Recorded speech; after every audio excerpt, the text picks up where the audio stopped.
Transformers War for Cybertron has come to an end. How about new? So let's talk about if the third part, Kingdom, is any good.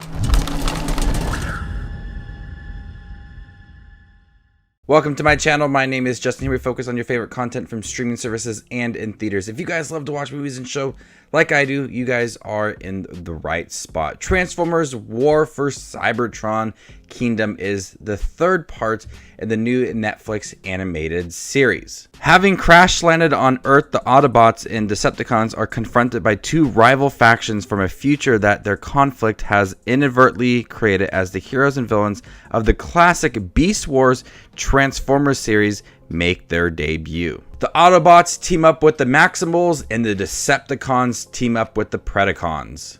I had no idea that they were going to be in the series from Beast Wars, a series I used to watch on Fox when I was a child. So seeing these characters in a new format got me super excited because I absolutely loved Beast Wars as a child. I had a lot of the toys and I recognized a lot of the characters within this series. So seeing them work alongside the Decepticons and the Autobots was something really enjoyable. And that's one of the highlights within this series is that conflict between now the four groups. It's not perfect once the Autobots meet the Maximals. It's not perfect when the Decepticons meet the Predacons, especially with the Predacons and the Decepticons, because there's a lot of backstabbing and a lot of going back and forth between things. And the Maximals are very concerned of the Autobots. So the Autobots have to gain their trust because they created the Maximals and the Predacons from their conflict in the race to find the missing Allspark.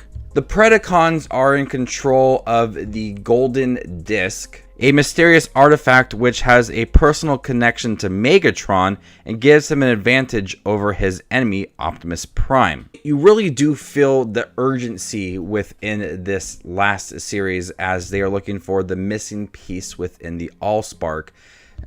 Certain factions have information that will be beneficial to the Autobots or the Decepticons.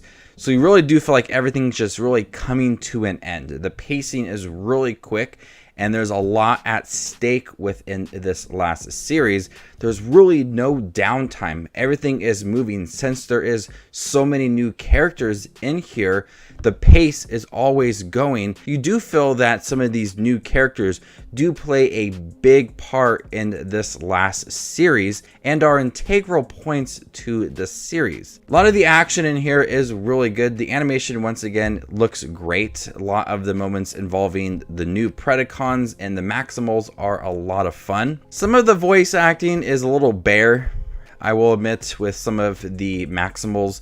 There's not a lot of emotion or excitement going into some of the voice acting, so it leads to some of the characters kind of forgettable due to the voice acting, although some of the new characters are a lot of fun, and I do remember them being a lot of fun from Beast Wars. But as we are progressing towards the end, and there's only 6 episodes within the series, different characters' fates and the war on Earth and finding that missing Allspark all do provide that sense of urgency and for some really thrilling moments as well.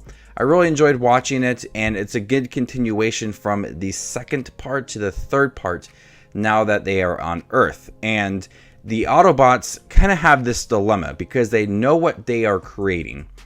Their conflict with the Decepticons for the Allspark has inadvertently created the Maximals and the Predacons. And so the Maximals kind of give hints to what had happened between the Decepticons and Autobots, and Optimus Prime doesn't really want to know everything about what had happened. He knows that their lives and the Decepticons and Autobots' lives are at stake, and he doesn't want to hear much about what had happened in the future because what they're doing now is trying to protect the present time, not the future time.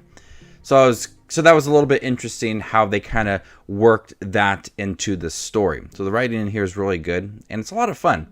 I wish that they would continue this because it does leave it a little bit on a cliffhanger. But for right now, the third part in this Cybertron trilogy on Netflix is really good. I enjoyed it. It's a series that has grown on me throughout the episodes. I remember watching the first one and thinking it was just okay. I didn't really find much excitement in it. And the second one was an improvement for me. And this third one, with that pacing and the urgency and the animation and a lot of the conflict between the Predacons, the Maximals, the Autobots, and the Decepticons, I thought was a highlight of the series. I'm gonna go ahead and give Transformers War for Cybertron Kingdom a B-. Thank you guys for checking my review for Transformers War for Cybertron Kingdom on Netflix. Have you guys seen it by chance?